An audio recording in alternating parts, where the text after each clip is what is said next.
Baik, selamat malam. Shalom Bapak Ibu, saudara sekalian. Senang sekali malam ini kita akan melanjutkan online Bible study kita.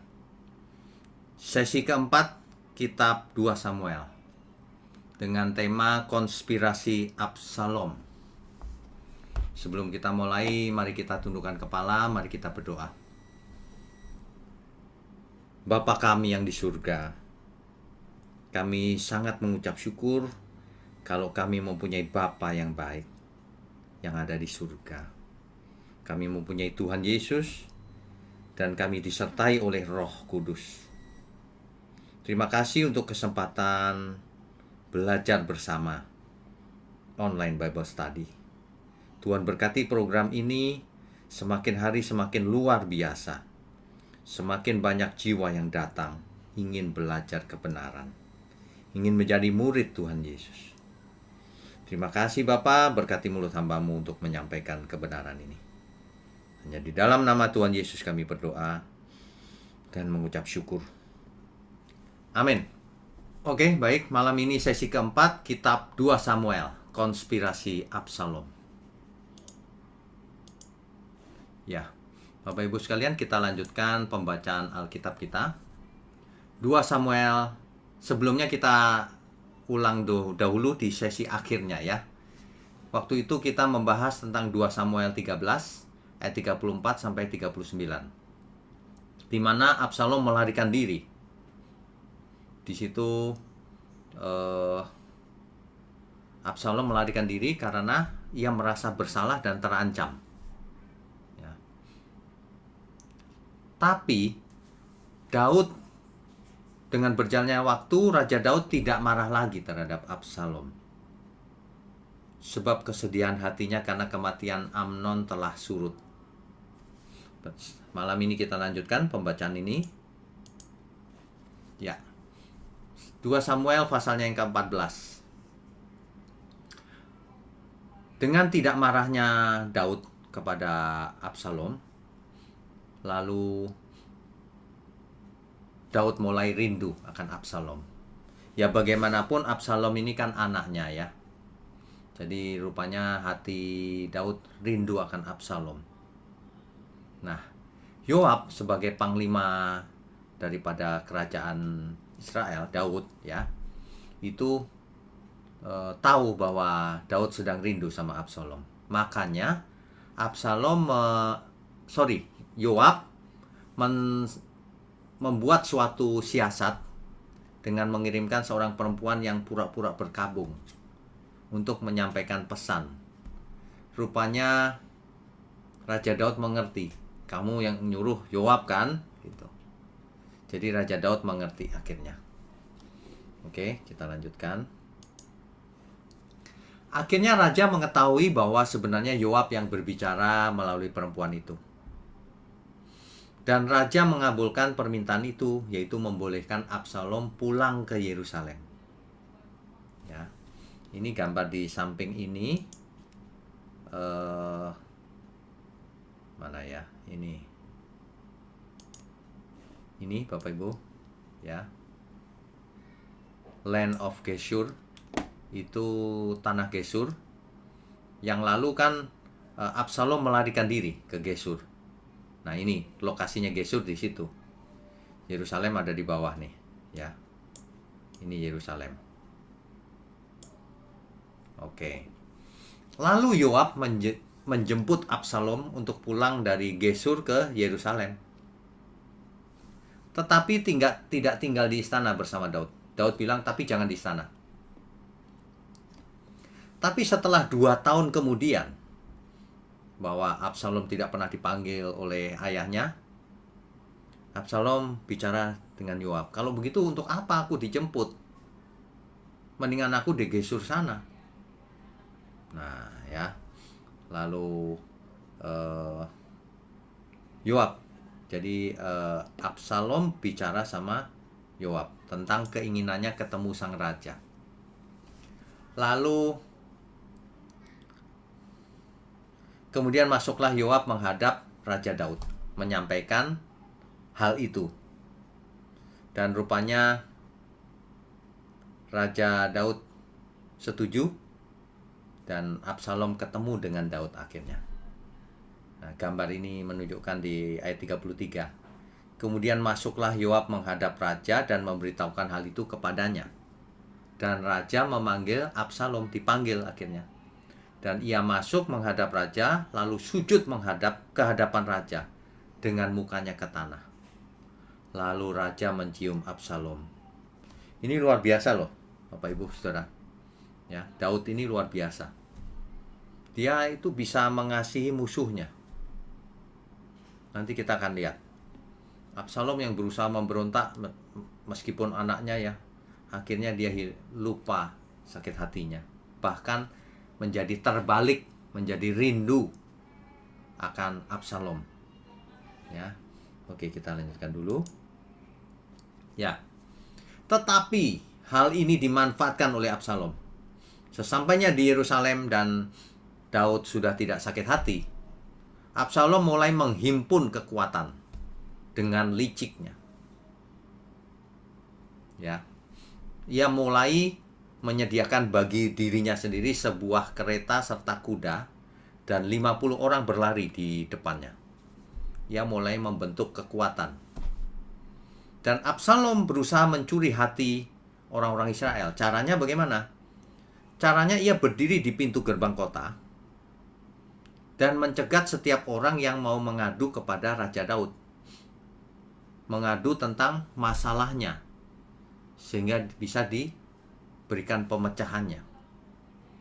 Pada waktu itu merupakan suatu praktek yang umum bahwa pintu gerbang kota dipakai untuk itu.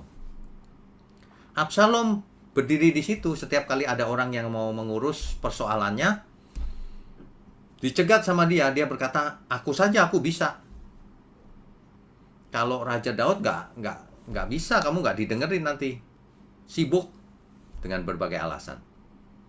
Ini menjelek-jelekan raja ini Absalom nih, meskipun raja baik sama dia, ayahnya sendiri bahkan itu. Ya, jadi Absalom bersikap manis sekali terhadap semua rakyat dengan menjelek-jelekan ayahnya juga. Kalau ada rakyat yang berlutut diangkat sama dia berlaku sangat manis, sangat baik. Akibatnya apa? Akibatnya makin hari makin banyak rakyat yang tertarik terhadap dia, terhadap Absalom. Ini ada rencana kudeta ini sebenarnya. Saudara, kita perlu ingat ya, kalau ada orang yang berbaik-baik gitu, tapi ada maunya, nah hati-hati. Tujuannya apa ya orang ini? Gitu.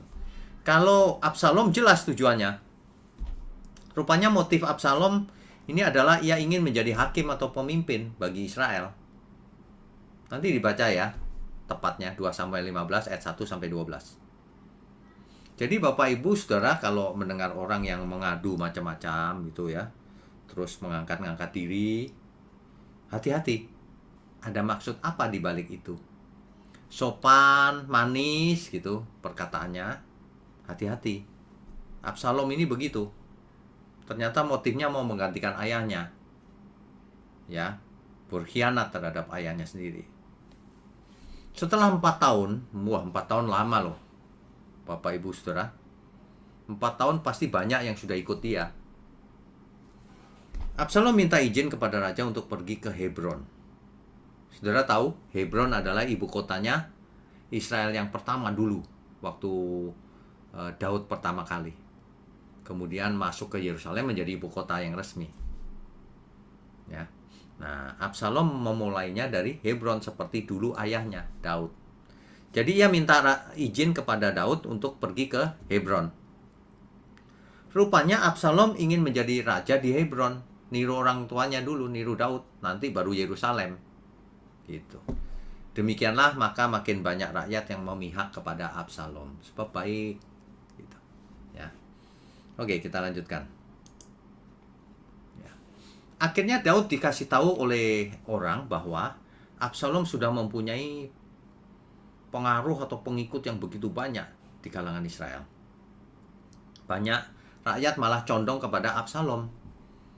Sehingga Daud melarikan diri dari Yerusalem sebelum dibunuh oleh Absalom, sebelum dikudeta oleh Absalom. Jadi Daud pergi melarikan diri bersama-sama dengan orang-orang yang masih setia kepadanya. Dan Daud membawa tabut perjanjian Allah, dibawa keluar dari Yerusalem. Tetapi kemudian Daud memerintahkan agar tabut itu jangan deh balikin ke Yerusalem, terserah Tuhan aja, begitu ya. Lalu Zadok dan Abiatar, itu imam ya, membawa tabut itu ke Yerusalem dan tinggal di sana. Jadi Zadok dan Abiatar tinggal di Yerusalem, tidak ikut Daud. Nah, ada orang yang namanya Husai, itu sahabatnya Daud, mau ikut Daud ceritanya. Tapi Daud bilang, jangan, kamu di Yerusalem aja. Kamu dengar-dengar aja apa yang terjadi di Yerusalem, kasih tahu ke aku. Jadi rupanya Husai menjadi mata-mata Daud di Yerusalem. Ya, oke, kita lanjutkan dulu.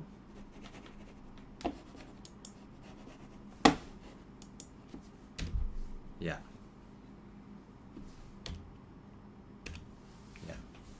Nah, di 2 Samuel pasal 16 ayat 1 sampai 4, ketika Daud baru saja melewati puncak, datanglah Ziba. Ziba ini adalah hambanya Mephiboset. Kalau Bapak Ibu masih ingat, Mephiboset itu pincang kakinya, cucunya Raja Saul, anaknya Yonatan. Makanya Daud berbaik hati sama Mephiboset, dibawa ke istana. Itu sesi yang lalu ya. Nah, ini Ziba ini adalah hambanya Mephiboset, menghadap ke Daud, membawa berbagai hadiah, keledai, 200 ketul susu, 100 buah kue kismis, dan 100 buah-buahan musim panas, dan sebuyung anggur. Lalu bertanyalah raja kepada Ziba, apakah maksudmu dengan semua ini? Jawab Ziba, keledai-keledai ini bagi keluarga raja untuk ditunggangi untuk raja. Roti dan buah-buahan ini untuk orang-orangmu. Jadi buah-buahan ini roti untuk dimakan, anggur ini untuk diminum di padang gurun oleh orang-orang yang sudah lelah. Kemudian bertanyalah raja, di manakah anak tuanmu? Anaknya Saul, anak Jonathan. Maksudnya Mephiboset. Kok kamu pergi? Mana Mephiboset? Jawab Ziba kepada raja, ia ada di Yerusalem, sebab katanya, pada hari ini kaum Israel akan mengembalikan kepadaku kerajaan ayahku. Wah, saudara tahu artinya apa? Ziba menceritakan kepada Daud bahwa Mephiboset mau jadi raja. Daud pergi, Mephiboset mau jadi raja. Ini menurut cerita Ziba. Ya. Lalu berkatalah raja kepada Ziba, kalau begitu, kepunyaanmu lah segala kepunyaan Mephiboset. Kata Ziba, aku tunduk. Biarlah kiranya aku tetap mendapat kasih di matamu ya tuanku raja. Bapak Ibu kalau membaca ayat ini, hati-hati ya. Ini kan Ziba yang cerita. Benerannya bagaimana? Belum tahu. Tapi rupanya Daud sudah termakan oleh perkataan Ziba ini, bahwa Mephiboset akan mengambil alih kerajaan. Inilah yang tidak boleh kita lakukan. Ya. Daud dalam hal ini sangat tidak bijaksana. Nanti bisa dibaca 2 Samuel 16 ayat 1 sampai 4. Daud tidak memeriksa kebenaran dari perkataan Ziba.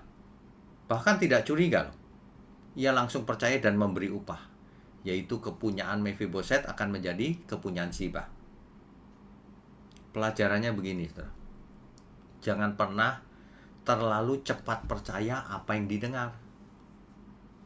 Apalagi dari orang yang akan mengambil keuntungan dari apa yang disampaikannya itu. Apalagi itu untuk menyerang orang lain, menjelek-jelekan orang lain. Jadi kita harus selalu memeriksa kebenarannya dan memeriksa faktanya. Ya, saudara ya. Jadi hati-hati. Kita kalau mendengar ada orang lapor ke kita, begini loh beritanya. Jangan buru-buru percaya siapapun dia. siapapun, saudara. Apalagi kalau dengan beritanya itu ia ingin mengambil simpati dari kita. Ia ingin merekrut kita menjadi gerombolannya, supaya kita ikut dia, supaya kita setuju untuk menyerang orang lain rame-rame. Ingat, itu namanya menghasut. Ziba ini cerita, Daud sangat tidak bijaksana. Daud langsung, ya udah nanti hartanya buat kamu kalau gitu. Kok percaya? Mestinya Daud kalau bijaksana dia lihat, hamba ini kenapa jelek-jelekin tuannya. Mestinya begitu. Mau cari untung apa dia? Gitu mestinya. Ya, tapi Daud percaya begitu saja. Oke, kita lanjutkan. Kemudian berikutnya, ya, di pasal 16 ayat 5 sampai 14, Daud sangat bijaksana yang kali ini. Ketika Daud sampai di Bahurim, ia dikutuki terus-menerus oleh Simei bin Gera. Rupanya ada orang yang namanya Simei bin Gera dari keluarganya Saul. Tetapi Daud tidak mau membalas apapun kepada Simei. Simei ini mengutuki terus-terusan. Sambil jalan, sambil mengutuki Daud gitu. Tentaranya Daud sudah bilang, aku penggal ya kepalanya, Raja. Jangan, kata Raja. Biarkan saja. Jadi Daud pasrah saja kepada Tuhan. Dalam hal ini Daud sangat bijaksana. Sebab bisa saja Daud penggal kepala orang itu. Mau dia sendirian, seperti orang gila, mengutuki Daud dan rombongannya serta melempari batu. Ya, pelajarannya dari kisah ini, kita harus lebih takut Tuhan daripada membela diri terhadap orang yang mengutuki kita, memfitnah kita, mencela kita, atau menghina kita. Aku lebih takut Tuhan daripada orang-orang itu. Biarin aja dia menghina, dia mencelakakan dirinya sendiri.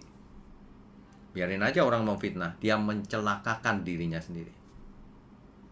Sebab setiap orang pasti mati. Tidak usah ditunggu, pasti mati juga semua, kita semua. Makanya selagi kita hidup, jangan kita begitu licik, ya, menghasut orang. Kemudian kalau ada orang yang menghina atau apa, dibalas, gak usah. Jadi Daud sekaligus bijaksana, sekaligus tidak bijaksana. Kadang-kadang dia tidak bijaksana, kadang-kadang dia bijaksana. Itulah Daud.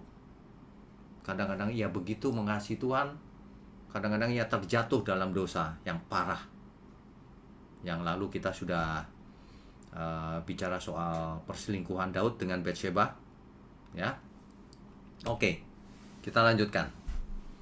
Di pasal 18 ayat 9, 14 dan 15. Di situ saya bacakan ya. Kebetulan Absalom bertemu dengan orang-orang Daud waktu perang ya. Adapun Absalom menunggangi Bagal. Bagal itu seperti kuda, tapi kawin campur gitu, sehingga tidak bisa hamil binatang ini. Bagal. Memang Bagal ini pakai untuk kendaraan perang, ya. Ketika Bagal itu lewat di bawah jalinan dahan-dahan pohon tarbantin yang besar, tersangkutlah kepala si Absalom ini pada pohon tarbantin itu, sehingga ia tergantung antara langit dan bumi. Sedang Bagal yang dikendarainya berlari terus, tergantung, saudara. Ini gambarnya nih, tergantung, ya. Yoab yang melihat tergantung, aku tidak mau membuang-buang waktu dengan kau seperti ini. Lalu diambilnyalah 3 lembing dalam tangannya dan ditikamkannya ke dada Absalom. Ditusuk sama Yoab. Padahal Daud berpesan, jangan diapa-apain ya Absalom. Mungkin karena Daud begitu lemah lembut, lagi pula Absalom itu anaknya. Dulu saja Saul yang bukan saudara, bukan siapa, diampuni terus, padahal mau bunuh Daud. Bahkan ketika Saul mati, Daud menangis dengan sedihnya. Daud ini luar biasa, saudara. Ya. Nah, tapi Yoab kali ini salah nih. Daud bilang jangan diapa-apakan, malah ditombak sama Yoab 3 kali. Kemudian 10 bujang yang lain mengelilingi Absalom, memukuli dan membunuh dia. Matilah Absalom akhirnya. Ya, Absalom ini salah juga sih dia. Ya. Lalu Daud mengirim barisan tentaranya untuk berperang melawan Israel. Israel di sini artinya adalah orang-orang Israel yang bersama Absalom. Ya. Nah, ini pesannya Daud. Tetapi Daud berpesan dan raja memerintahkan kepada Yoab, Abisai dan Itai, demikian, perlakukanlah Absalom, orang muda itu dengan lunak karena aku. Dalam hal ini Yoab tidak memandang, tidak hormat sama Daud, padahal diperintahkan begini, karena aku, kau pandang aku saja, jangan dibunuh ya. Seluruh tentara mendengar ketika raja memberi perintah itu kepada semua kepala pasukan mengenai Absalom. Itulah sebabnya ketika Daud mendengar bahwa Absalom mati, ia sangat sedih. Ya, sangat sedih. Daud berkata, anakku Absalom, anakku Absalom. Ah, kalau aku mati menggantikan kau Absalom, anakku. Daud ini luar biasa ya. Dia mengasihi Absalom meskipun Absalom berkhianat sama dia. Oke, kita lanjutkan. Nah, akhirnya raja ingin pulang ke Yerusalem. Yoab melihat Daud tenggelam dalam kesedihannya akan kematian Absalom. Yoab mengambil risiko menegur sang raja demi kebaikan. Dengan menegur sang raja, sebenarnya itu berisiko loh. Kalau Daud marah, dia dibunuh bagaimana? Daud ditegur oleh Yoab gini, jangan terlalu sedih gitu terhadap kematian Absalom. Absalom kan musuh. Absalom sudah berkhianat. Masa kau bersedih karena musuh, sedangkan panglima perangmu dan orang-orang yang berperang mengalahkan Absalom, kamu nggak senang. Kamu lebih bersedih karena mereka. Jangan-jangan kalau kami semua mati, kamu nggak mempedulikan kami karena kamu lebih cinta Absalom. Jangan begitu. Ini Yoab berani juga loh sebagai panglimanya negur rajanya. Raja kalau nggak bicara sama semua orang, sedih-sedih terus begini, itu orang tidak menghormati raja, bahkan bisa memberontak nanti. Akhirnya Raja Daud duduk di pintu gerbang, yang merupakan tanda bahwa ia telah siap kembali memimpin, bukan tenggelam dalam kesedihannya. Rakyat yang tadinya mendukung pemberontakan Absalom kini ingin rajanya kembali. Manusia itu seringkali ikut rombongan. Kalau semua memberontak, ikut memberontak. Psikologi massa, saudara. Tapi begitu Absalom mati, rakyat itu balik juga ke Daud. Ya. Nah, ada satu keputusan yang Daud lakukan, itu sangat strategis. Kalau kita baca Alkitab secara teliti, maka kita akan tahu. Daud mengangkat Amasa untuk menggantikan Yoab. Karena apa? Yang pertama, Amasa adalah ex-panglimanya Absalom. Kan memberontak tuh. Nah, kalau panglimanya diangkat sebagai pengganti Yoab, maka Daud langsung meredakan semua pemberontakan oleh rakyat. Pemimpinnya ikut Daud, ya seluruh rakyatnya ikut. Sangat politis keputusan ini. Dan itu cepat sekali reda langsung pemberontakan. Yang tadinya berpihak pada Absalom di bawah pimpinan Amasa. Amasanya sekarang menggantikan Yoab. Ya udah, semua ngikut. Yang kedua, keputusan ini sebenarnya menghukum Yoab atas kesalahannya membunuh Abner. Di sesi yang lalu kita sudah bahas tuh. 2 Samuel 3 ayat 26 sampai 29. Dan juga membunuh Absalom. yang baru kita baca tadi, 2 Samuel 18 ayat 14.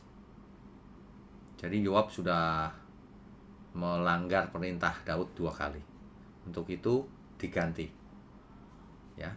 Yang ketiga alasannya adalah Amasa memiliki pengaruh yang besar terhadap orang-orang Yudea, sehingga akan memudahkan menyatukan kerajaan Israel.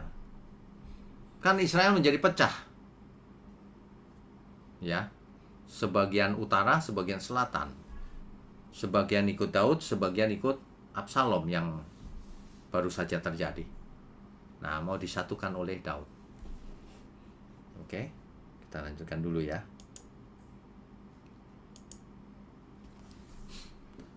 Saudara masih ingat yang namanya Simei tadi?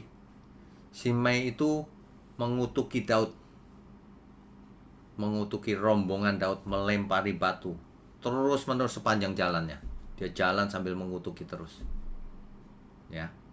Tapi dengan Daud kembali ke Yerusalem menang, Simei takut bahwa dia akan dibunuh.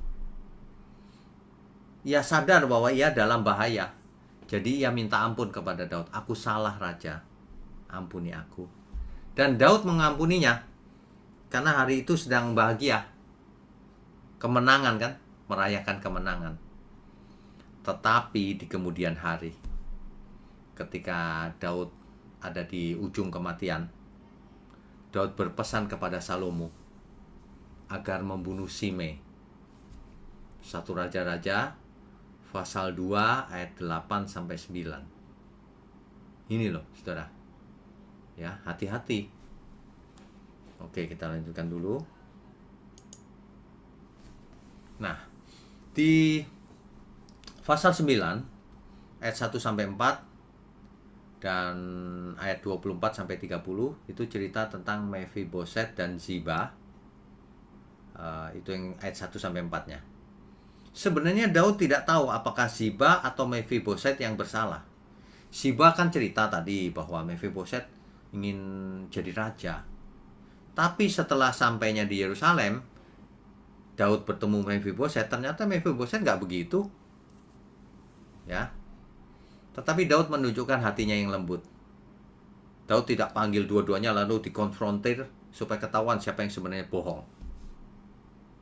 Tapi Daud diam saja, bahkan membagi harta mereka berdua. Ya udah paruan aja deh gitu. Ini win-win solution ya. Sebenarnya salah satu pasti bohong nih, Ziba atau Mephiboset. Ya. Nah, tapi Daud tidak mengambil tindakan apa-apa. Ya sudah bagi dua saja hartanya. Nah, yang ayat 24 sampai 30, dalam perjalanan kembali ke Yerusalem, orang-orang Israel dan orang-orang Yehuda berselisih soal siapa yang berhak mengiring raja pulang ke Yerusalem. Kamu menculik sang raja ya? Mestinya kita yang nganter. Kok kamu nganter sendirian? Rebutan pengen nganter sang raja kembali ke Yerusalem. Saudara ingat, kalau ada kata Israel dalam konteks ini, berarti suku-suku Israel yang di utara. Ini yang di utara artinya. Sedangkan kalau kita bilang ada istilah Yehuda, itu artinya yang di selatan. Ingat itu ya. Jadi jangan bingung kalau membaca dalam perjalanan kembali ke Yerusalem, orang-orang Israel dan orang-orang Yehuda. Loh, bukankah Yehuda juga Israel? Ya. Suku-suku Israel selain Yehuda itu ke utara kiblatnya, sedangkan khusus Yehuda itu di selatan. Yehuda juga salah satu suku Israel gitu loh, cuma penyebutannya begitu ya. Oke, jangan bingung dengan istilah-istilah, lihat konteksnya, jangan selalu harafiah.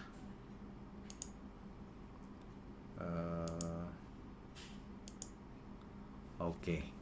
Rabu depan kita akan lanjutkan dengan tema malaikat pemusnah. Bapak Ibu Saudara sekalian, kali ini kita belajar banyak daripada kisah konspirasinya Absalom ini. Pemberontakan Absalom ini. Ternyata seorang anak bisa memberontak kepada orang tuanya, bahkan bisa membunuhnya. Dan itu sudah terjadi sejak zaman dahulu. Hari ini juga sama, ada bunuh-bunuhan antara anak dan orang tua. Ini satu contoh yang sangat buruk. Anak berani memberontak sama orang tua. Nanti di Perjanjian Baru, murid berontak, berkhianat terhadap gurunya. Yudas terhadap Yesus. Ya. Kalau kita membaca kisah-kisah di Alkitab, harusnya kita bisa mendapatkan banyak sekali hikmat. Contohnya Yoab. Yoab sebagai panglimanya Daud berani melanggar, berbuat jahat di belakangnya Daud. Membunuh Abner yang seharusnya tidak dibunuh karena sudah berbaikan dengan Daud. Tapi ia benci sekali. Kemudian ia membunuh Absalom padahal tidak boleh. Daud maunya Absalom tetap hidup, dibunuh sama dia. Nah, makanya kalau jadi bawahan tidak boleh melawan tuannya. Dalam kasus kita adalah hambanya Tuhan. Kita harus melakukan kehendak tuannya, jangan melanggar. Banyak sekali orang yang memanggil Tuhan Yesus tetapi melanggar perintahnya. Nah, ini sama, itu paralel. Ya. Daud meskipun raja yang luar biasa, ternyata ia memiliki kelemahan juga. Yang lalu kita sudah belajar perselingkuhan dengan Batsheba. Ya. Yang kali ini ia ceroboh. Tapi ada baiknya juga sih. Cerobohnya itu ketika Ziba melapor bahwa Mephiboset di istana mau ambil alih kerajaan, Daud percaya begitu saja. Oh, itu bahaya itu kalau dalam keadaan kehidupan kita sehari-hari. Kalau ada orang lapor ke kita, anak buah atau murid atau siapa yang lapor, langsung kita percaya. Waduh, jangan. Pasti ada maunya ini. Maunya menguntungkan dia nggak? Kalau nggak menguntungkan dia mungkin masih lumayan benar. Tapi kalau menguntungkan dia, wah, dia mau menjatuhkan orang lain demi dirinya mau naik. Itu sebenarnya yang terjadi di dunia ini sama dari dulu begitu terus. Kalau ada orang yang jelek-jelekin orang lain gitu ya, waduh, orang ini perlu ditanda tanya nih. Bener nggak nih orang ini? Harus curiga kita. Biasanya ya kalau orang jelek-jelekin orang lain itu fitnah biasanya. Ada maunya pasti, ambisinya pasti, mau membunuh karakter orang lain. Itu orang tidak baik tuh. Jangan seperti itu ya saudara. Kita tidak boleh punya rasa iri atau ambisi. Iri ingin menjatuhkan orang lain, ambisi ingin menggantikan orang lain. Aduh, tidak usah saudara. Kita harus takut akan Tuhan. Biarlah Tuhan yang mengatur semuanya. Kita lakukan bagian kita, kerjakan bagian kita dengan prestasi yang luar biasa. Kalau Tuhan mau angkat, Tuhan angkat. Kalau enggak, ya enggak apa-apa juga. Sebab keinginan atau ambisi itu, atau iri hati itulah yang akan menjebloskan seseorang ke dalam maut. Karena pasti ya akhirnya jatuh dalam dosa yang jahat sekali. Iri, ingat itu, iri, pemberontakan, pengkhianatan itu, dosanya luar biasa itu. Jangan kita jadi manusia seperti itu. Ya. Jadi kalau kita baca Alkitab, dalam setiap kejadian kita akan mendapatkan suatu hikmat. Ya. Absalom itu ya, rambutnya itu diceritakan di Alkitab itu luar biasa.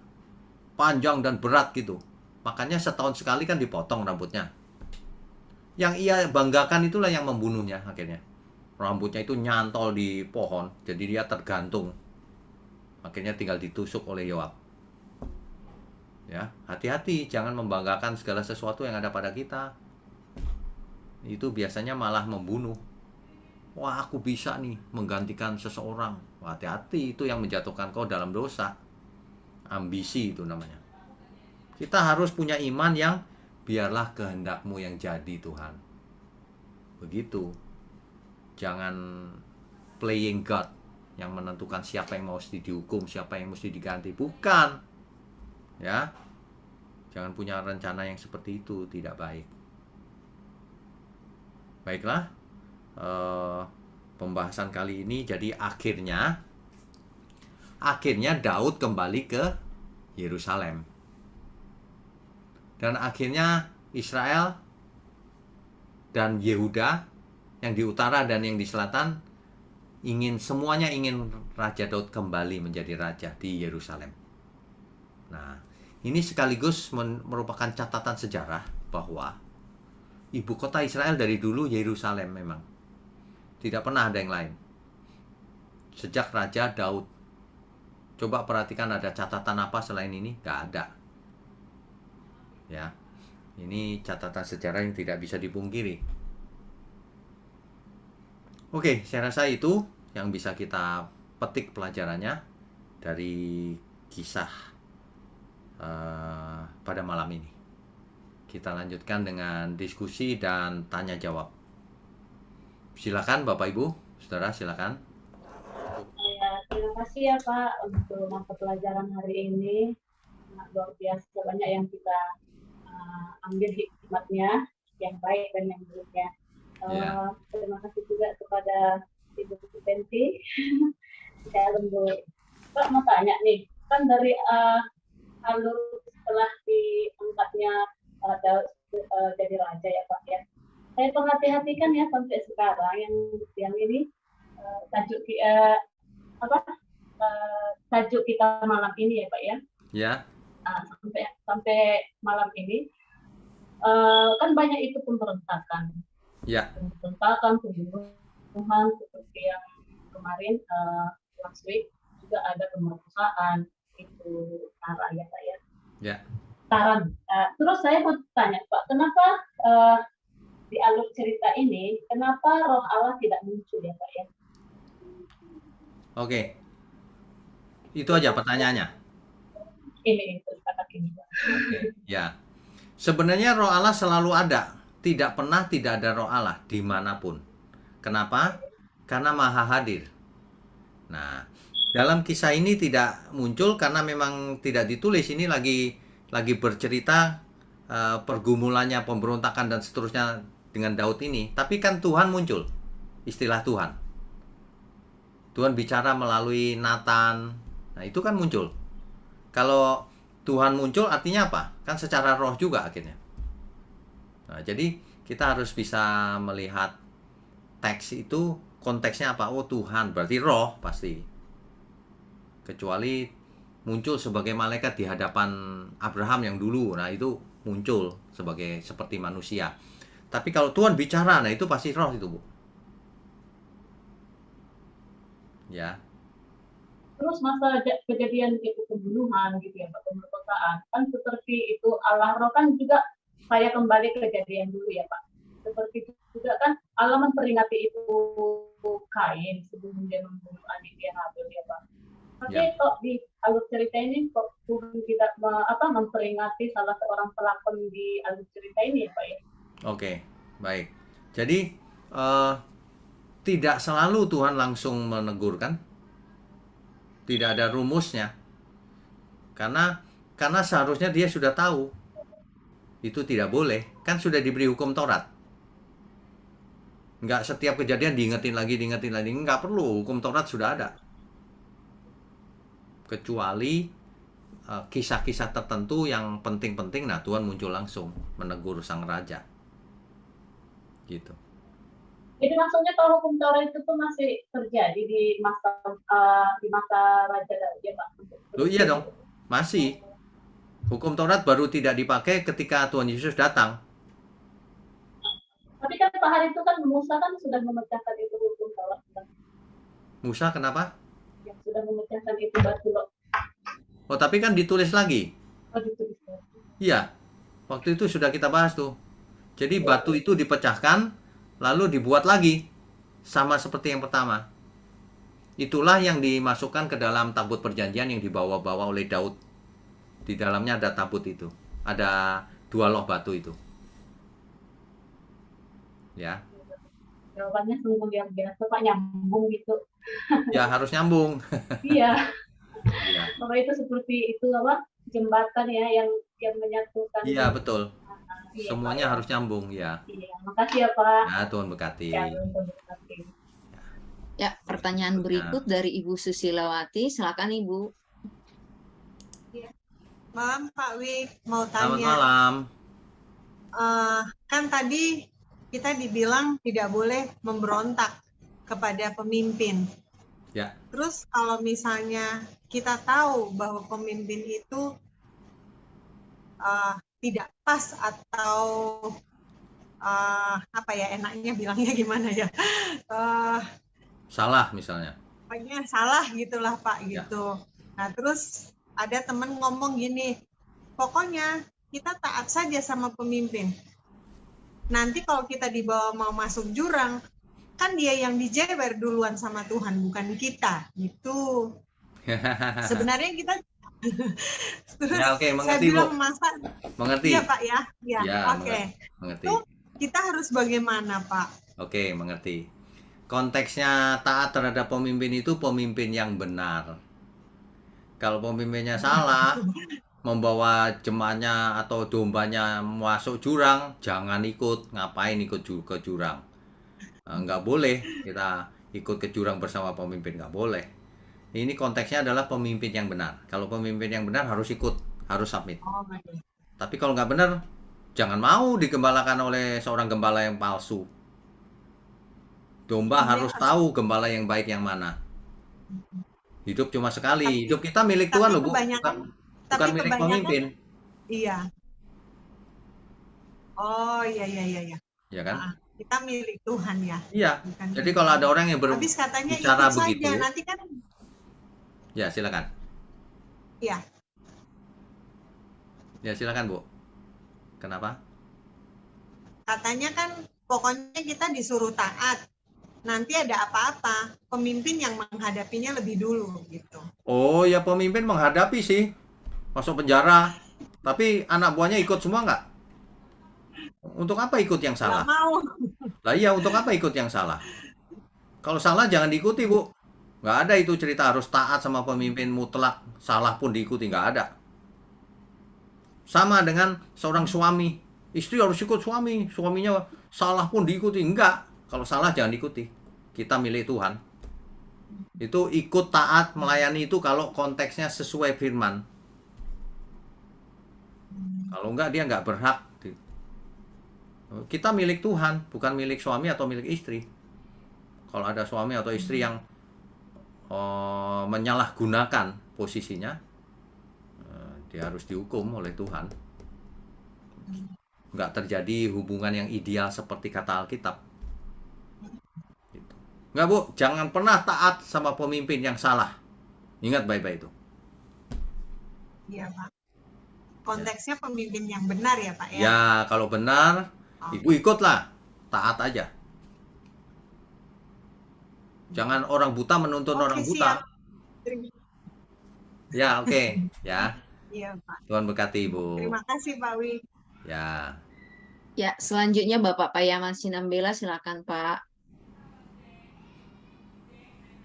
Pak Payaman, silakan. Selamat malam, Pak. Selamat malam. Kalau tadi Absalom merencanakan membuat kudeta kepada ayah sendiri. Ya. Jadi kalau ditangkap dia ingin jadi raja, itulah secara sederhana. Ya. Tapi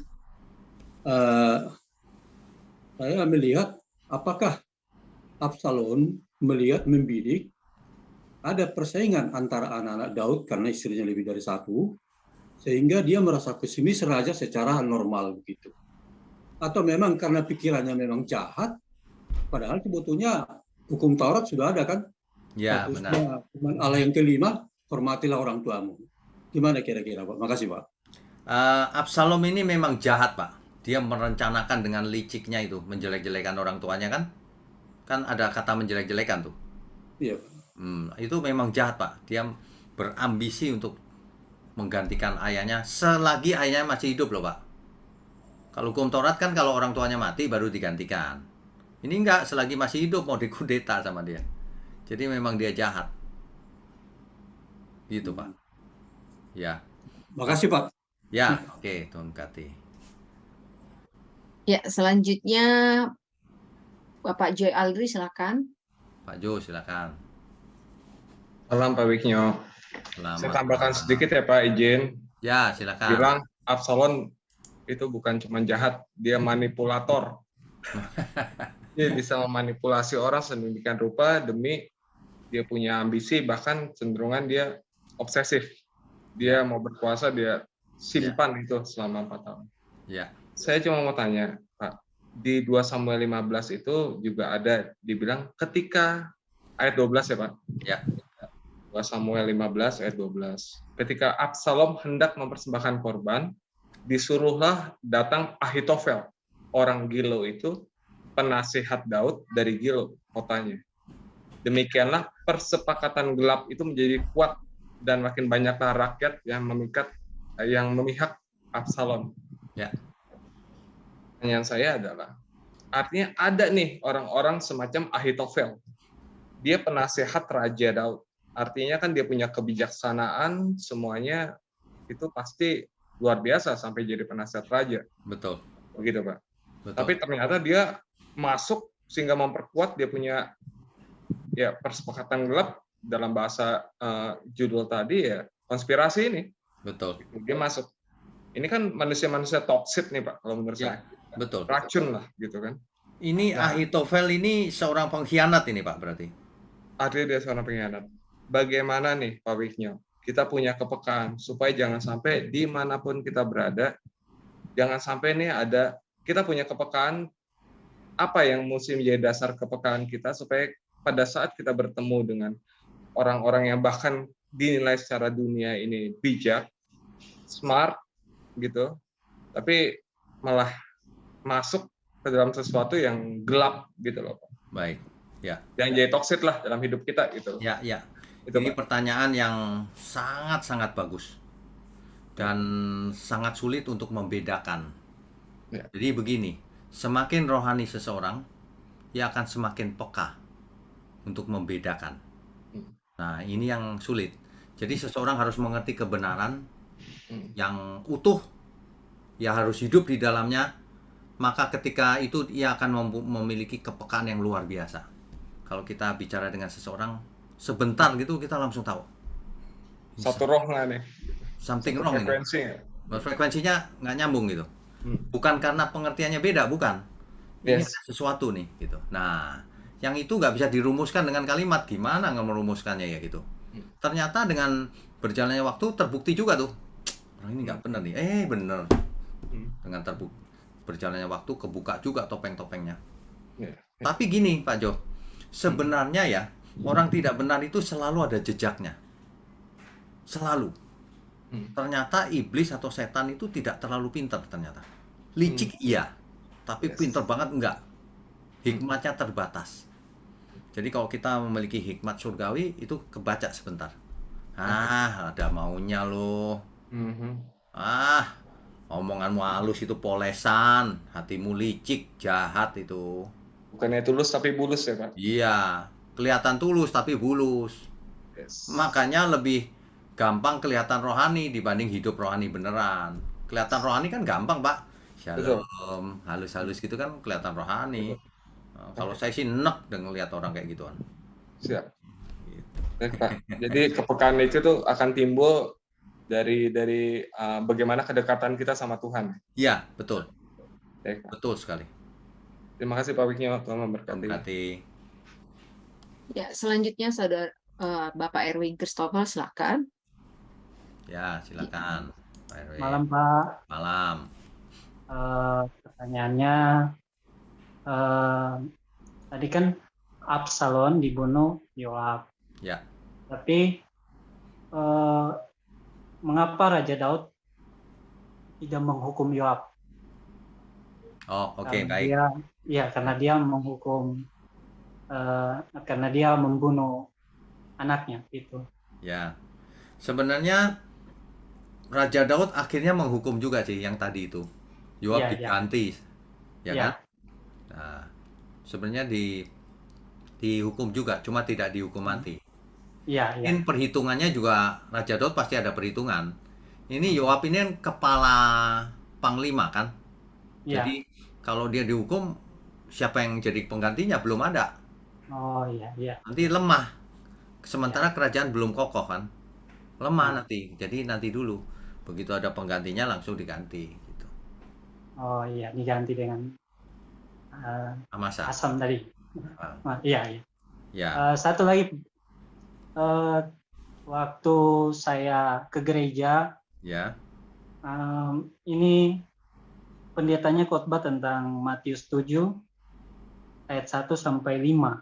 ya, Dikatakannya bahwa manusia itu tidak bisa sempurna. Sedangkan saya ikuti Bapak punya dari sesi kejadian sampai di sekarang sudah di hakim-hakim, itu kita harus sempurna. ya, Jadi saya didengar khotbah itu saya pengen kayak tidak cocok begitu, karena saya berpikir ini kita kan disuruh sempurna, masa kita tidak bisa sempurna? Kita ini hidup jangan menghakimi katanya, karena kita tidak bisa sempurna begitu. Tapi maksud ya ya, mengerti. ya Jangan menghakimi itu bukan karena tidak bisa sempurna. Menghakimi di Ya. situ artinya jangan kamu menghukum seseorang. ya Maksudnya jangan menghukum karena hak menghakimi itu haknya Tuhan. ya Tapi kamu harus sempurna. Nggak ada hubungan antara sempurna dan cerita ini. Kalau ini dibaca yang mana yang cerita bahwa manusia nggak bisa sempurna? Nggak ada. Bahkan di apa namanya? Di Matius yang sama, kitab Matius, ya. ya Kan dikatakan kamu harus sempurna seperti Bapakmu sempurna. Tuhan Yesus loh yang bicara. Betul nggak? betul. Kamu harus sempurna. Dan satu lagi Pak, masih juga pendeta ini bilang, Sebentar. Itu contohnya Matius 5 ayat 48. Karena itu haruslah kamu sempurna. Ini perintah Tuhan Yesus. Lah kok malah disalah-salahin. Aneh nih orang-orang ini. Makanya banyak orang itu nggak bisa baca Alkitab sebetulnya. Baca satu ayat bikin kesimpulan. Baca beberapa ayat bikin kesimpulan. Nggak ngerti dia. Kalau tapi bikin kok arti bisa itu jadi harus... pendeta Pak? Wah ya, kalau itu cerita lain. Kalau itu ya tanya kenapa sinode itu mengangkat dia pendeta kan gitu. Sebenarnya bisa saja. Sebenarnya begini loh. Ini bukan soal seorang pendeta harus pintar Alkitab, enggak. Kalau nggak ngerti jangan ngawur, itu aja sebenarnya. Iya dong. Nanti yang mendengar jadi salah. Coba Iya. bayangkan baik-baik. Coba pakai pikiran yang sehat. Seorang ayah sama anaknya gini nggak? Oh, kamu nggak bisa jadi juara, nak. Nggak usah jadi juara. Nggak usah rajin-rajin belajar. Nggak mungkin. Apalagi Tuhan Yesus. Kita harus sempurna, harus hidup kudus. Itu yang saya khotbahkan itu. Banyak orang bilang, kita nggak bisa. Kita manusia biasa. Dosa itu Iya. biasa. Iya. Aneh ini, merusak jemaat Tuhan ini namanya. Orang ditekan supaya kudus, dia bilang nggak bisa. Satu lagi ayat yang dikutipnya itu Pak, ada lagi pendeta saya dengar begini katanya, kita ini daging, kita itu daging lemah, roh penurut. Jadi kita tidak bisa sempurna begitu karena kita daging gitu, kita lemah gitu dikatakannya. Orang itu ya kalau cari alasan pakai ayat lagi. Iya. Kalau gitu saya begini, mulai hari ini saya nggak mau kerja. Saya mau tidur terus. Kenapa? Allah memberkati kita sewaktu kita tidur. Ada ayatnya. Ayo kalau mau pakai ayat, memang dasar males saja itu mah. Dasar tidak mau belajar, pakai ayat lagi. Sorry, tadi tolong diulang sedikit yang terakhir. Saya jadi lupa. Yang ini manusia itu dagingnya lemah. Oh ya, soal itu ya. Ya. Daging lemah tetapi roh Begini. Kalau orang seperti itu artinya dia pesimis. Nggak bisa lah, daging lemah. Jadi biasa kalau aku berzina. Oh, itu biasa gitu. Seolah-olah ngomong begitu. Ya. Padahal Alkitab nggak ngomong begitu. Roma 8 ayat 12. Jadi saudara-saudara, kita adalah orang berhutang, tetapi bukan kepada daging supaya hidup menurut daging. Sebab jika kamu hidup menurut daging, kamu akan mati. Tetapi jika kamu oleh roh, kamu mematikan perbuatan-perbuatan tubuhmu, kamu akan hidup kekal. Kalau kamu hidup kedagingan, kamu binasa. Kalau kamu hidup dalam roh, kamu akan hidup kekal. Amin. Rasul Paulus menulis, memang roh penurut daging lemah. Justru karena lemah itulah kamu matikan manusia lamamu itu, kedaginganmu itu. Amin. Itu. Ya. Jadi sekarang ini saya kalau pergi ibadah setelah dengar pengajaran Bapak, kayak saya lebih pintar. Jadi saya kayak mendengar, kenapa selalu saya kayak tidak ada roh lagi untuk ibadah, tapi saya tetap pergi ibadah karena saya datang ibadah mau menyembah Tuhan saja di Ya, sana. betul. Pak Erwin begini, kalau dengar khotbah yang salah ya diam saja. Yang penting sudah tahu yang benar bagaimana ya. Datang ke gereja ingin nyembah Tuhan saja. Iya. Tuh, ya. Nggak boleh protes atau apa, nggak boleh juga. Ya. Iya. Di lembut. Iya. Kalau ini Iya. kan kita lagi belajar, jadi saya tunjukkan gitu. Tapi kalau ketemu benar ya saya nggak mungkin begitu. Saya bilang pelan-pelan aja. Iya. Gitu, ya. Yang Oke, Tuhan berkati, Pak. Ya, Terima Tuhan kasih. berkati. Ya, selanjutnya Pak Samuel Ang. Silakan Pak. Pak Samuel. Silakan, Pak. Ya, selamat malam, Pak. Selamat malam. Saya dengarkan khotbahnya Pak Wignyo yang judulnya Rahasia Tulisan Yesus di Atas Tanah. Ya. Ya, saya mau tanya, Pak, apakah perempuan yang berbuat zina itu juga perempuan yang mengurapi kaki Tuhan Yesus dengan minyak yang mahal itu, Pak? Belum tentu, Pak. Tidak dikatakan demikian. Sebab yang namanya Maria kan banyak, Pak. Oh ya, berarti yang berzina itu bukan Maria ya, Pak? Bukan, maksudnya yang saya maksud adalah yang tadi itu. Apakah yang berzina itu yang mengurapi, itu belum tentu juga. Jadi jangan setiap nama itu pasti sama, enggak. Contohnya nama Tamar kan ternyata banyak juga, Pak. Oh iya. Ya kan? Bahkan nama Yesus banyak loh, Pak, sebenarnya. Yosua itu Yesus, Pak. Ya. Yosua, Yesua, Yehosua, itu Yesus. Sama, gitu loh. Jadi masalah nama bisa sama, tapi pribadinya bisa beda. Gitu. Ya, soalnya saya pernah dengar ada pendeta yang ngomong yaitu wanita yang berbuat zina itu yang juga mengurapi kaki Tuhan Yesus. Jadi saya bingung, Pak. Ya ini Ya, kok kalau tidak ada penjelasannya. ya kalau kemungkinan ya mungkin, tapi kalau pastinya belum tentu. Ya, berarti belum pasti ya. Belum pasti. Oke, itu aja, Pak. Thank you, itu Pak. aja. Oke, Tuhan berkati. Ya, selanjutnya Pak Konstanara. Silakan Pak. Selamat malam Pak Wignyo. Selamat malam. Pak Wignyo, saya cuma mau tanya, penasaran sih dan sedikit berimajinasi Ya. dengan kehidupannya Daud begitu. Ya. Begitu banyak, kalau dilihat begitu banyak masalah yang dihadapi, tapi dia mampu mengampuni, Pak. Kalau seperti anak kecil bertanya, Daud makan apa sih Pak sebisa mengampuni begitu banyak kesalahan, masalah? Ya, ya. Oke. Itu pertanyaannya ya? Iya, Pak. Oke. Kalau soal makanan pasti makan gandum. Tapi gini, Daud itu takut Tuhan, Pak. Daud itu takut Tuhan. Ketika ia jatuh dalam dosa, ia minta ampun loh, mengaku bersalah. Beda dengan Saul. Ya. Itu yang nomor satu tuh, takut akan Tuhan. Kalau kita takut Tuhan ya, nggak berani kita jahat sama seseorang. Nggak berani.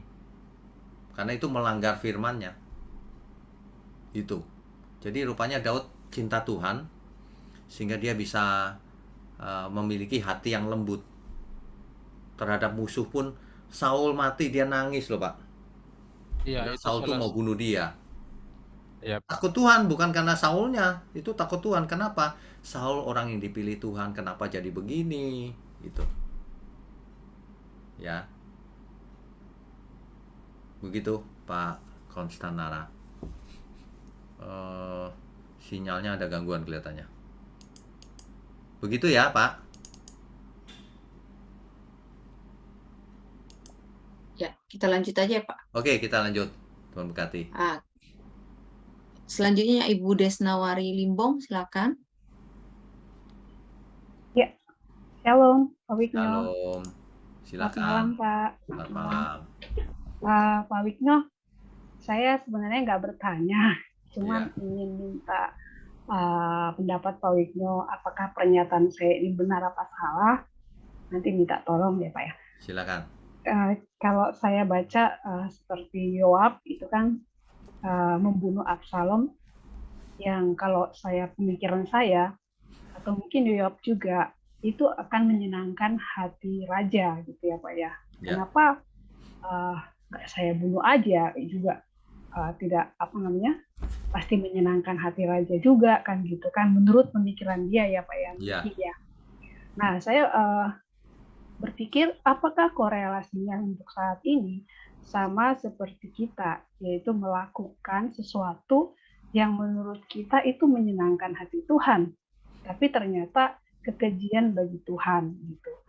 Apakah bisa dinyatakan seperti itu ya Pak ya? Jadi untuk saat ini kita tidak lagi melakukan pelanggaran norma istilahnya, tapi kita melakukan itu dengan pemikiran kita gitu Pak. Apakah ini berkenan bagi Tuhan? Apakah bisa seperti itu Pak? Mengerti. Jadi begini, posisi saat ini Perjanjian Baru itu clear sekali statementnya. Barang siapa tidak mengasihi Tuhan, terkutuklah dia. Nah, mengasihi Tuhan itu apa? Tuhan Yesus sendiri yang berkata, jika engkau mengasihi aku, engkau akan melakukan seluruh perintahku. Kamu tidak mengasihi aku, makanya kamu nggak melakukan perintahku. Nah, itu aja. Jadi kita nggak boleh begini berpikir, ini pasti menyenangkan Tuhan. Loh, di perintah Tuhan nggak? Sesuai kehendak Tuhan atau nggak? Yoab itu melampiaskan kekesalannya juga jangan-jangan sama ini Absalom ini. Ditusuk. Padahal kalau dia ingat kata-kata Daud, harusnya enggak. Dia kan panglimanya Daud, harusnya ia tunduk, submit total terhadap kehendaknya Daud. Jangan. Mestinya enggak, ya. Sebenarnya aku kesel tapi enggak. Aku harus taat gitu. Tapi ini enggak. Berarti Yoab memang melampiaskan kekesalannya juga sih itu. Bukan karena mau menyenangkan Daud, bukan. Ya, berarti saat ini untuk penyangkalan diri ya Pak ya. Jadi kita melakukan segala sesuatu itu harus menyenangkan hati Tuhan dengan. Tapi terkadang kita nggak tahu gitu. Maksudnya apakah kita lakukan ini yang menurut orang lain baik, menurut kita baik, tapi ternyata tidak baik bagi Tuhan gitu. Nah, kalau mau tahu itu, ini cerita panjang yang tadi itu, kepekaan tadi itu. Ya, Pak. Kepekaan atau kedewasaan iman itu harus dimiliki sehingga kita sangat sensitif. Nah, ini Tuhan nggak suka nih meskipun kelihatan baik di mata orang. Nah, itu bisa tuh setelah dewasa imannya. Nah, bayangkan kalau orang berkata, nggak bisa manusia kok disuruh sempurna. Ya, yang begitu itu pasti nggak peka udah. Pasti. Mau kita berusaha, Tuhan, supaya aku nggak salah. Kan gitu. Ini malah nggak bisa manusia biasa. Yang kayak begitu pasti nggak peka sama sekali itu. Iya, itu walaupun proses ya Pak ya. Iya. Kita proses ya Pak. Iya, melalui proses pelan-pelan. Kadang-kadang kita buat salah itu mengakibatkan kita, oh lain kali aku nggak buat salah lagi. Nah, melalui kesalahan pun mendatangkan kebaikan kalau kita mengasihi Tuhan. Iya, seperti grafik itu naik, walaupun turun naik tapi turun naik dikit, ya, naik lagi. Iya. Gitu. Oke Pak. Ya. Baik Pak Wigno. Oke. Ya, terima kasih ya Pak. Terima kasih. Amin. Ya, selanjutnya Ibu Eli Kwindayati, silakan Bu. Ibu Eli. Silakan. Pak Wigno, Shalom. Pak Wigno. Ya. Sebagian pertanyaan saya sudah dijawab ya, Pak Wigno, tapi saya belum semuanya. Soalnya saya ingin tanya, kalau Daud itu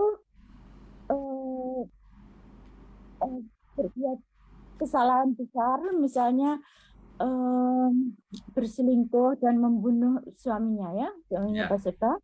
Ya. Itu kenapa kok di Alkitab disebut juga orang yang berkenan di mata Tuhan? Oke, di mana ayatnya Bu? Ada di Alkitab, saya pernah baca itu Daud adalah orang yang berkenan di mata Allah gitu. Ya. Daud termasuk sahabat Allah, betul. Jadi berkenan. Kenapa? Bukan berarti Daud tidak pernah buat salah, bukan. Karena Daud selalu bertobat dan kembali kepada Tuhan. Nah, itu Tuhan berkenan. Kalau orang salah, banyak yang salah berpikir gini, Bu. Oh, Tuhan berkenan pada manusia yang nggak pernah buat dosa, ya nggak mungkin dong. Setiap kita pernah buat salah. Jadi dalam kesalahan kita perbaiki lagi terus. Dan takut akan Tuhan, mengasihi Tuhan. Nah, itu Tuhan berkenan. Meskipun dulunya pernah salah. Kan diampuni dosa. Asal jangan buat dosa lagi. Iya, pertanyaan saya, apakah semua orang yang berbuat dosa, kemudian minta ampun, kemudian berbuat lagi, apa itu masih berkenan di mata Tuhan? Oke, pertanyaan ini sebenarnya begini. Kan kita tidak bisa jawab karena kita tidak tahu apakah dia bertobat sungguh-sungguh atau tidak. Kalau bertobat sungguh-sungguh pasti diampuni. Masalahnya begini, diulang lagi, berarti nggak sungguh-sungguh tuh tobatnya. Oh, Jadi meskipun dia minta ampun tapi di dalam hatinya nggak sungguh-sungguh, ya nggak diampuni. Sebab kalau sungguh-sungguh ya dia nggak ngulang beneran. Kecuali dia tidak sengaja, loh kok bisa jatuh lagi, salah ngomong apa. Nah, itu lain, tidak sengaja. Tapi kalau sengaja, berarti dia belum bertobat selama ini. Di mulut aja ngomongnya bertobat. Gitu, Bu. iya, tapi Tuhan tetap berkenan ya bagi Tuhan orang pasti yang ampuni kalau memang minta ampun dari secara tulus dari dalam hatinya, pasti. iya, seperti Daud itu kan membuat dosa besar ya. Ya, Kalau pembunuh, saya ingin tanya, apa di zaman Perjanjian Lama itu boleh membunuh orang begitu? kalau berperang jelas boleh, Bu. Masa orang perang nggak boleh bunuh ya? Kita salaman saja. Nah, itu bukan perang namanya. Kan perintah Tuhan bahkan gini, lenyapkan Amalek. Kan gitu. Yang dilarang membunuh itu kalau kita maunya sendiri mau bunuh orang untuk kepentingan kita. Nah, itu nggak boleh. Nggak boleh Ya, bunuh tapi orang. Daud itu Merencanakan kan, pembunuhan nggak boleh. ya, tapi Daud itu kan merencanakan pembunuhan untuk mengambil istrinya. Ya nggak boleh. Makanya itu dosa. Kan Tapi Tuhan tidak berkenan, Bu, sama perbuatan Daud yang itu. Tidak. dia masih diampuni ya. Diampuni karena minta ampun. Dan dia Iya. sungguh-sungguh minta ampun, Bu. Bukan lalu ngulang lagi, selingkuh lagi, kan enggak. Oh ya.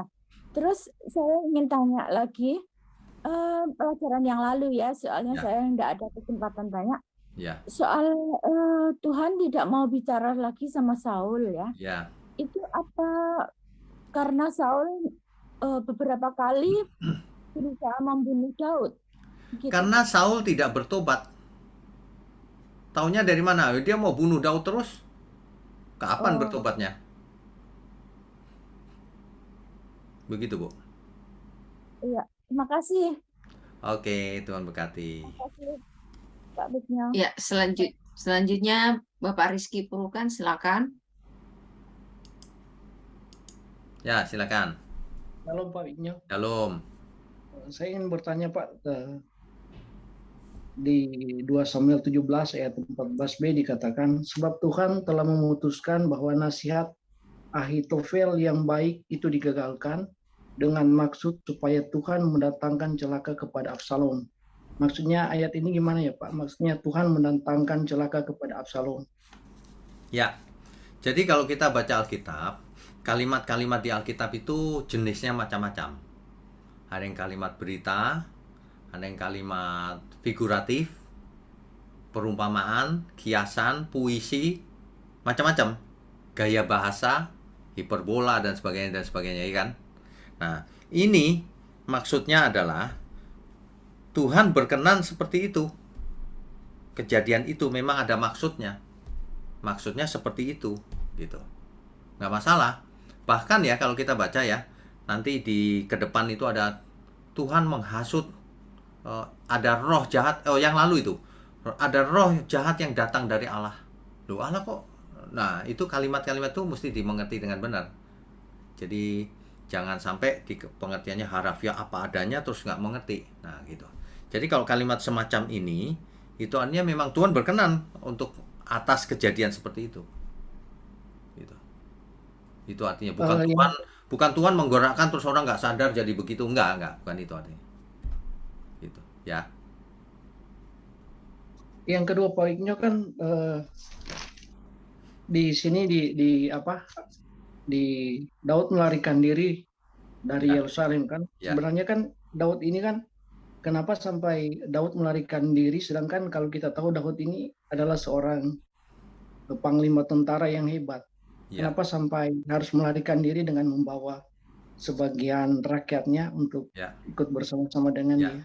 Karena seluruh penduduk Yerusalem cenderung membela Absalom. Jadi dia udah tahu posisinya lemah. Jadi dia menghindar lebih dahulu sebelum Absalom menyerang. Gitu. Jadi nggak bisa berpikir gini, Daud seperti Superman, apa aja pasti menang. Nggak juga. Ini kisah ini manusiawi juga. Gitu. Ya, tapi pada akhirnya kan Pak kalah juga tuh Absalom. Betul. Jadi posisinya itu waktu itu mungkin sedang belum konsolidasi, jadi Daud merasa kurang nih. Jadi pergi dulu. Tapi kalau kemudian kuat kan bisa balik lagi gitu. Terakhir waktu balik kan sudah mulai kuat. Kalau Daud itu raja panglima perang kan di situ bisa mengalahkan langsung si Absalom, tapi ini kan ceritanya harus lari dulu baru Absalom dikalahkan. Karena itu faktor penduduk Yerusalem, orang Israel semua berpihak pada Absalom, hampir semua. Nah kalau begitu kan bukan soal kekuatan lagi, kalah secara ini, politis pun udah kalah. Jadi dia harus mundur dulu. Gitu. Jadi bukan soal menang kalah fisiknya, bukan. Ini permainan apa ya?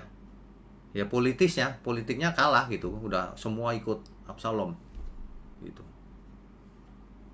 Nah setelah Absalom mati barulah Daud mengganti Yoab tadi kan dengan panglimanya Absalom, langsung semua ikut dia lagi itu. Begitu. Terima kasih Pak. Oke, Tuhan berkati. Ya, selanjutnya Ibu Trisya Kristiani Wijaya, silakan Bu. Silakan Bu. Ya. Yang saya tangkap itu Ahitofel itu kan selamat malam dulu ya Pak. Ya, malam. Langsung. Gak apa-apa, langsung aja. Itu kan Ahitofel. Ya. Kan dulu kan penasihatnya Daud. Dia dekat, orang dekatnya Daud. Betul. Tapi kenapa tiba-tiba dia memberontak, membelot, berpihak kepada Absalom? Yang saya tangkap itu apakah dia sakit hati dengan perbuatan Daud waktu dia mengambil Batseba sebagai istrinya dengan cara membunuh Uria, suaminya. Karena saya lihat itu Batseba itu binti Eliam. Dan Eliab itu ternyata anak dari Ahitofel orang Gilo. Ya. Jadi cucunya ya, Batseba itu cucunya Ahitofel. Ya. Apakah karena itu ya, Pastor? Oke, jadi karena itu atau tidak, kita tidak tahu karena tidak ditulis. Tapi kemungkinan karena itu mungkin saja. Tapi ada kemungkinan lain juga, Bu. Dia lihat Absalom pengikutnya banyak sekali nih, mulai kuat. Jadi dia rupanya menyeberang. Jadi dia tidak setia sebenarnya. Oh gitu. Intinya ketidaksetiaan dia. Sebab kalau dia tidak suka sama Daud, ya kenapa ada sebagai panglima lama-lama? Gitu, ya. Yang lebih kuat adalah memang dia tidak setia. Makanya ia akhirnya mati kan. Ya. Itu aja. Itu aja. Oke, Tuhan berkati. Tuhan berkati. Ya. Yang terakhir, Pak. Terakhir. Ibu Meme Bardosi, silakan. Ibu Meme, silakan. Shalom Pak. Shalom. Maaf ya Pak, ini sepertinya waktunya nggak luas untuk bertanya. Gak apa-apa, silakan. Iya, Pak mau tanya. Iya. Saya sambung dulu pertanyaan dari Ibu Evi tadi ya Pak ya. Ya. Tentang itu Daud itu kan orangnya lemah lembut, pemaaf gitu ya Pak ya. Ya. Murah hati. Terus saya mau tanya nih, jadi terakhir mata pelajaran kita ini tentang Simei yang minta ampun di 2 Samuel 19 ayat 11-20. Ya. Nah, tetapi di kemudian hari, pada saat hari kematian Daud sudah dekat, Daud berpesan kepada Salomo agar membunuh Simei. Terus Pak, saya bertanya, Daud ini kan sudah minta ampun nih kepada Tuhan. Kenapa dia juga merencanakan untuk membunuh Simei melalui Salomo gitu? Nah, kalau ini motifnya paling bisa kita pakai kemungkinan, Bu. Mungkin Salomo diperintahkan Daud untuk bersih-bersih ya, supaya kerajaan bersih dari orang yang bisa dicurigai suatu hari memberontak. Disuruh bersih-bersih, mungkin itu hanya kemungkinan begitu karena tidak ditulis. Yang ditulis adalah yang ini harus kau bereskan Salomo, gitu. Jadi maksudnya Simei ini minta maaf dengan berpura-pura ya Pak, itu. Sudah pasti Bu, wong dia mengutuki terus-menerus, niat banget, bukan menghina sekali, sambil jalan terus mengutuki sambil lempar batu. Dia minta maaf itu kan karena takut dibunuh. Jadi sebenarnya dia nggak minta ampun atau apa, takut dibunuh aja. Kemungkinan besar Daud tahu bahwa Simei ini akhirnya kok nggak berubah juga ya, kusak-kusuk atau apa, kemungkinan ya, bersihin aja deh gitu. Terus dibersihin Pak, mati. Ya nanti kita lihat Salomo diperintah itu oleh Daud. Ya. Oke, Tuhan berkati ya. Loh, masih ada satu. Terakhir Pak Rafli. Iya, Pak Rafli, silakan Pak.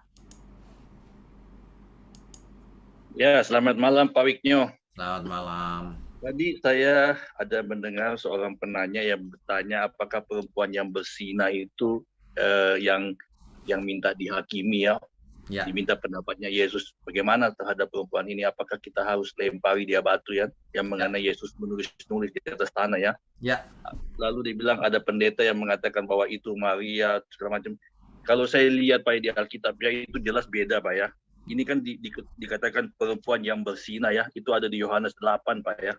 Ya. Sementara yang perempuan yang meminyaki Yesus dengan minyak narwastu lalu mengusapi dia dengan rambutnya, itu ada di Matius 26 Pak. Dan juga ada di Markus 14. Ya. Dan juga ada sebenarnya di Yohanes. Kalau di Yohanes lebih jelas lagi Pak, dia namanya adalah Maria Pak. Ya. Kenapa saya katakan demikian? Karena kejadiannya sama Pak di Betania. Ya. Itu pendapat saya Pak Wisnu, gimana ya? Oke. Apakah betul? Benar saja Pak, karena catatannya memang begitu gitu. Catatannya begitu. Makanya kalau ada orang yang ngotot ini sama atau enggak ya ini bukan eksakta ya betul. Tafsir terserah deh. Tapi kita pakai teks saja. Nah, saya setuju aja Pak Rafli. Ya, kalau seandainya dia bilang apakah yang di Matius itu dengan di Markus sama dengan di Yohanes 12 yang namanya Maria, betul. Saya setuju ya. Tetapi kalau perempuan yang berzina yang mau dilempari batu itu jelas orang lain ya. Ya. Tidak sama, bukan Maria namanya. Ya. Itu aja Pak. Ya. Oke. Thank you, Pak. Mantap. Ya, terima kasih Tuhan berkati. Oke, habis ya malam ini ya. Iya Pak, habis. Oke.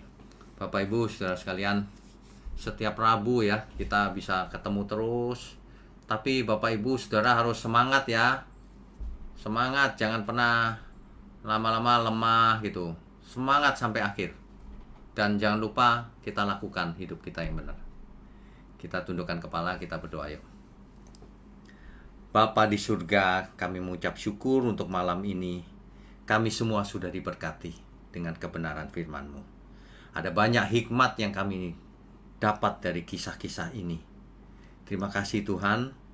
Mohon berkati setiap pribadi yang mendukung pekerjaan-Mu ini. Berkati kami semua juga. Terima kasih. Tuhan berkati kami dengan berkat jasmani maupun berkat rohani. Sehat dan umur panjang untuk kemuliaan Tuhan. Ya, di dalam nama Tuhan Yesus kami berdoa dan mengucap syukur. Haleluya. Amin. Saudara sekalian, bicara soal kebenaran, setiap orang merasa benar. Makanya semua kecap di nomor satukan. Ada orang yang mengatakan saya paling benar, ini paling benar, itu paling benar. Mana sebenarnya yang paling benar? Oleh sebab itu, hadiri seminar 7 natur kebenaran dan aplikasinya. Seminar ini wajib dihadiri oleh para teolog, apologet, pengkhotbah, bahkan oleh para jemaat sendiri, agar kita bisa membedakan manakah yang benar, manakah yang salah. Inilah alat uji kebenaran yang sangat objektif dan alkitabiah. Pastikan saudara ikut dan ajak seluruh saudara dan sahabat-sahabat. Bapak-bapak dan ibu-ibu yang terkasih dimanapun berada, yuk kita belajar pelajaran Alkitab bersama secara online setiap hari Rabu jam 7 malam bersama Pendeta Bapak Wignio Tanto secara online, bisa melalui Zoom. Tetapi kita harus mendaftarkan dulu ke nomor berikut ini. Selamat bergabung dan Tuhan Yesus memberkati.